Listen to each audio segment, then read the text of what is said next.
अपयश येतं त्याच्यात, तो कुठेतरी अज्ञातवासात न जाता जे त्यांनी निवडणुकीपूर्वी जे सांगितलेला अजेंडा होता तोच अजेंडा पडल्यावर सुद्धा, अपयश आल्यावर सुद्धा तो तेवढा उमेदीने तो राबवतोय. आणि तो फक्त त्याच्या मतदारसंघात नाही तर संपूर्ण उत्तर रायगडमध्ये तेवढ्याच हिरिरीने ते आज जे रोजगार मेळावे राबवत आहेत तो त्यांच्या अजेंड्याचा एक भाग आहे.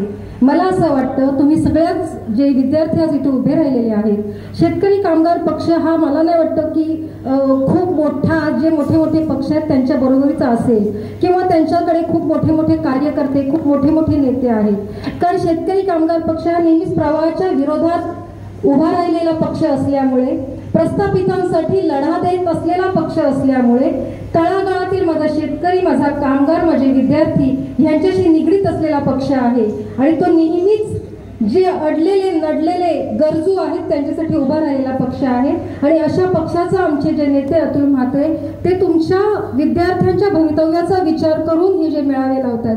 कारण इथे शिक्षण संस्थेचे अध्यक्ष संतोषजी जंगम आहेत, आमचे सगळेच पदाधिकारी, अबू जळगावकर असतील, किशोर पाटील असतील, जितू रावळ असतील, कैलास भाई गायकवाड असतील, सगळे जे इथे पदाधिकारी आहेत त्यांना खूप चांगला माहिती आहे की शिक्षण इतकं महाग केलेलं आहे सरकारने की आमची मुलं शिकताना त्यांचे आई वडील कर्ज काढतात एका आशेवर की माझा मुलगा ग्रॅज्युएट होईल, 12वी होईल, डिप्लोमा घेईल, इंजिनियर होईल आणि त्याच्यानंतर त्याला एक चांगली नोकरी मिळेल आणि त्याचं भविष्य खूप चांगलं होईल किंवा घराला आधार मिळेल.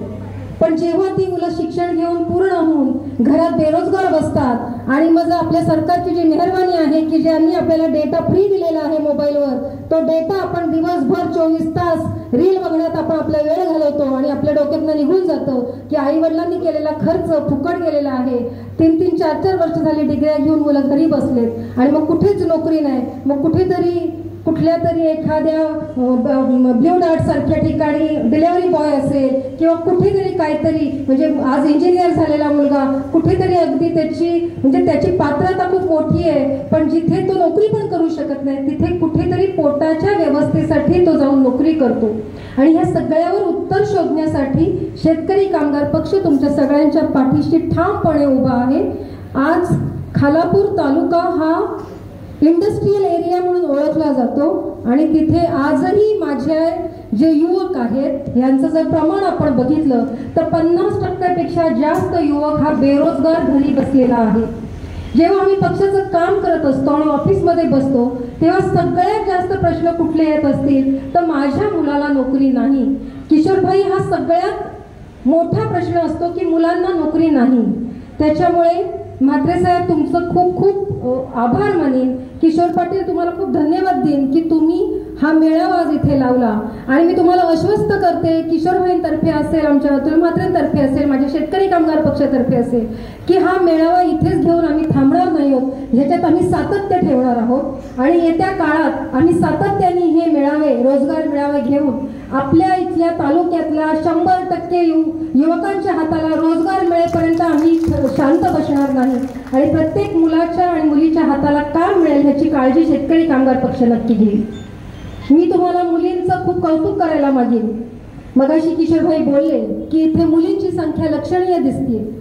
आजची महिला ही सगळ्या जबाबदाऱ्या आपल्या खांद्यावर घ्यायला खूप स्वाभिमानाने उभी राहिलेली आहे आणि त्याचं हे उदाहरण आहे की इतक्या मोठ्या प्रमाणात इथे महिला आणि ह्या मुली उपस्थित राहिलेल्या आहेत. स्वतःसाठी एकदा टाळ्या वाजवा.